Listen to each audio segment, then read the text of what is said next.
इल्जामात लगाए थे वो वेल फाउंडेड नहीं थे। इन्होंने जिस जमात को दहशतगर्द करार दे दिया, they did not have enough evidence, और जब दहशतगर्द करार भी दिया गया पूरी एक सियासी तंजीम को, तो वो जो उसका legal due process of law है उसको फॉलो नहीं किया गया था। इसी तरह जो इनको शेड्यूल 4 में डाला गया उसको कानूनी कवर नहीं दिया गया, और इस साद रिजवी को 1 माह के लिए एमपीओ के तहत डिप्टी कमिश्नर ने बंद किया था, और आज वो 9 जनरल साहब, लेकिन मुझे एक सवाल आपसे पूछ रहे हैं सर, आप कह रहे हैं कि मैं कैबिनेट के अंदर की बात को तो जानता नहीं इसलिए रिपोर्ट नहीं कर सकता। बिल्कुल आप ठीक कह रहे हैं, लेकिन जो हुकूमत खुद कह रही है उसके ऊपर आपकी क्या राय है कि आज भी फेडरल मिनिस्टर ने यही कहा है, सुन लीजिए, वो कह रहे हैं, सुन ले जरा उसके बाद बताता हूं उन्होंने क्या कहा, रियासत किस तरह पीछे हटी है। सुनवा दें जरा आज की बात फवाद साहब की। और सच्ची बात तो यह है कि ना तो हुकूमत और ना ही रियासत एक्सट्रीमिज्म से लड़ने के लिए उतनी तैयार है जितनी होनी चाहिए। पीएलपी के केस में भी हमने देखा है कि किस तरह से रियासत को पीछे हटना पड़ा। State should have only one business, and that business is enforcement of law. The state who cannot enforce law, बड़ी जल्दी उसकी existence के ऊपर question mark आ जाएगा। हमारे जो इस वक्त जो remedial steps हैं वो बिल्कुल नाकाफी हैं। सर आप कह रहे हैं कि अनफाउंडेड है एविडेंस, लेकिन वो तो आपसे ज्यादा इनको पता होगा ना, फवाद साहब को इंफॉर्मेशन मिनिस्टर है, तो वो कह रहे हैं कि रियासत तैयार नहीं है। वो अब रियासत से बड़ा यहाँ पे वो एस्टेब्लिशमेंट की बात कर रहे हैं या अपनी गवर्नमेंट की बात कर रहे हैं, जरा ये भी बताइए जनरल साहब थोड़ा सा। देखें, उन्होंने कहा जी हुकूमत ने लचक दिखाई, तो मैं यही समझा, ये अगर कोई समझता है कि आर्म्ड फोर्सेस या लॉ एनफोर्समेंट एजेंसीज तैयार नहीं हैं तो ये उनकी खाम ख्याली है। उनको तैयार करने वालों को तैयार होना चाहिए, और उनको हुक्म देने वालों के घुटनों में इतनी ताकत होनी चाहिए कि वो रियासत को क्या हुक्म देना चाहते हैं या आर्म्ड फोर्सेस को। अगर वो लॉ एनफोर्समेंट एजेंसीज 8000 से ज़्यादा शहादतें देकर न उनके कदम डगमगाए, न वो इन ताकतों के आगे झुके। कौम ने भी 80,000 लाशें उठाई, लेकिन कौम का मोरल भी डाउन नहीं हुआ। तो ये हुकूमत वक्त ने सोच के बात करनी होती है कि वो क्या बात कर रहे हैं। मैं समझता हूं अमन को चांस दिया गया, अच्छी बात है, लेकिन ये कहना कि हम कमजोर थे इसलिए ये मान गए हैं, मेरे ख्याल में इससे नालायक स्टेटमेंट और कोई हो नहीं सकता। नालायक स्टेटमेंट आप कह रहे हैं। अली नवाज ईवान साहब, आपको लगता है जो जनरल साहब कह रहे हैं कि हुकूमत को बेसिकली के घुटनों में इतनी ताकत होनी चाहिए कि वो रियासत को या एस्टेब्लिशमेंट को हुक्म जारी करें, तो क्या आपके घुटनों में इतनी ताकत नहीं है, या आप रियासत की वीकनेस को इस तरह क्यों बता रहे हैं गवर्नमेंट के लेवल पे सर? अच्छा, मुझे नहीं पता उस वक्त किसकी रियासत थी जब लाल मस्जिद हुआ था। मुझे नहीं पता कि 1999 के बाद 2008 तक किसकी हुकूमत थी, और वो निज़ाम जो उस वक्त मौलाना फजलुल्लाह कर रहा था, और उसके बाद की जी हाँ अच्छा, और उस वक्त वो रियासत का उस वक्त क्या रोल था और क्यों निगोशिएट कराया गया था, और निज़ाम अदल रेगुलेशन पीपल्स पार्टी से क्यों साइन कराई गई थी। खैर, मैं ये नहीं कह सकता, मैं तो ये बात नहीं कर सकता कि कौन नालायक स्टेटमेंट दे रहा है और कौन नहीं दे रहा। ये बड़े हैं, ये दे सकते हैं इस तरह की स्टेटमेंट। बात करने का मकसद ये है कि क्या हमने इससे सीखा कि नहीं सीखा, और हम अगर सीख के आगे बढ़े कि नहीं बढ़े। हम ये समझते हैं कि हाँ, हमारे में कोताहियाँ हैं और आज से नहीं है, चलती आ रही हैं। हमारे कई फैसले ऐसे हैं जो हमें वापस हमारी तरफ आ रहे हैं।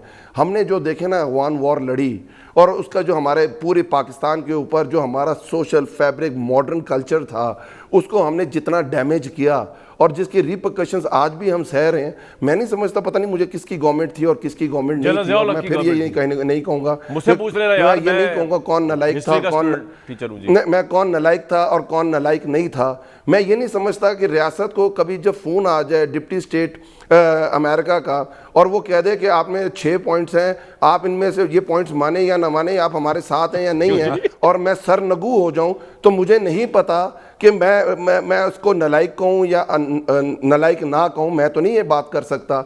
मैं तो ये कहूंगा कि फैसले आगे देख के करने चाहिए, विजडम के साथ करने चाहिए। आपके लिए हीरो बन गए होते तो मैं इनसे गले मिलते ना, अब वो दूर है, दूर से गले मिल लें इनसे। जनरल साहब, ये मुशर्रफ साहब, ज़िया-उल-हक साहब, इन सब के दौर को भी वो कह रहे हैं मैं नालायक तो नहीं कह रहा। एक कमेंट कर अली अवान साहब जी, यार एक दफा आपकी प्रोग्राम में इन्होंने पहले भी ऐसी बातें की थी, तो मैं इनको कहूंगा कि नून लीग ज्वाइन कर लें। नून लीग ये मर जाएंगे, नून लीग ज्वाइन नहीं करेंगे। कामरान साहब, आप गारंटी दे दें, आप ये गारंटी दे दें जुबैर भाई से लेके कि दोबारा पाँव नहीं पड़ेंगे। یہ دوبارہ پاؤں نہیں پڑیں گے. بھائی دوبارہ پاؤں پڑنے والی بات یار اپریشیٹ کر رہا ہوں بیانیہ کا. میں نے تو کہا تالیاں بجانی چاہیے. تالیاں بجائیں. جنرل صاحب کی رائے. جنرل صاحب سر پلیز. کامران جی سر. دیکھو میری بات سنو. پہلی بات یہ ہے کہ اس وقت جب لال مسجد کے اوپر کارروائی ہوئی یا سوات میں فورس استعمال کی گئی تو انہوں نے کہا جی کہ کس نے معاہدہ کیا تھا.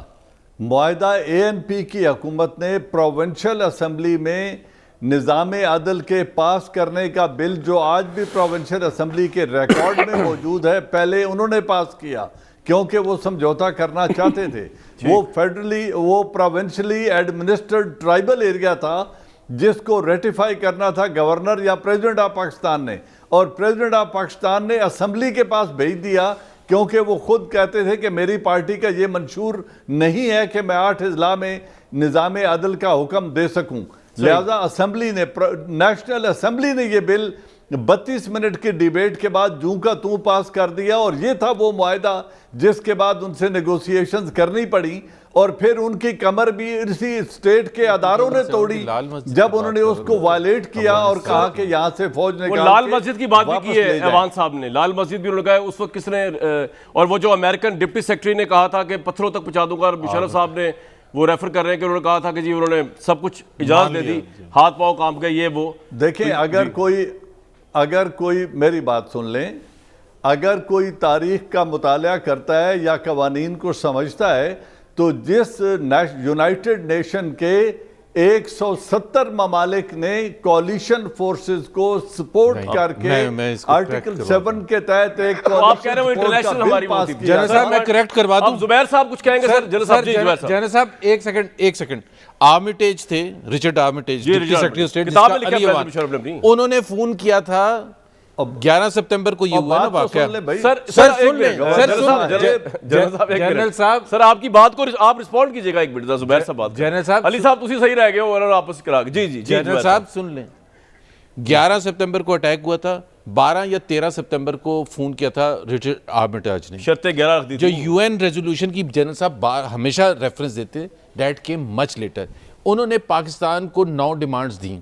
9 کی 9 مان لی ہم نے. انہوں نے سوچا تھا کہ 3-4 نہیں مانیں گے, اور انہوں نے کتاب میں کولن پاول نے اس کا ذکر کیا ہے, ریچرڈ آرمیٹیج نے ذکر کیا, بہت سے لوگوں نے.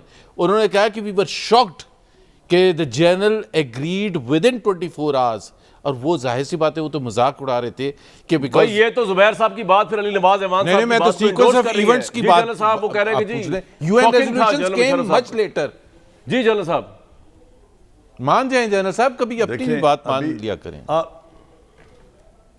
گورنر صاحب بات یہ ہے, میری بات سن لیں, اگر تاریخی حوالے سے آپ اس کو سٹڈی کر لیں تو کولیشن فورسز کا آنا اور افغانستان میں حملہ ہونے سے پہلے کوئی ایگریمنٹ نہیں ہوا تھا.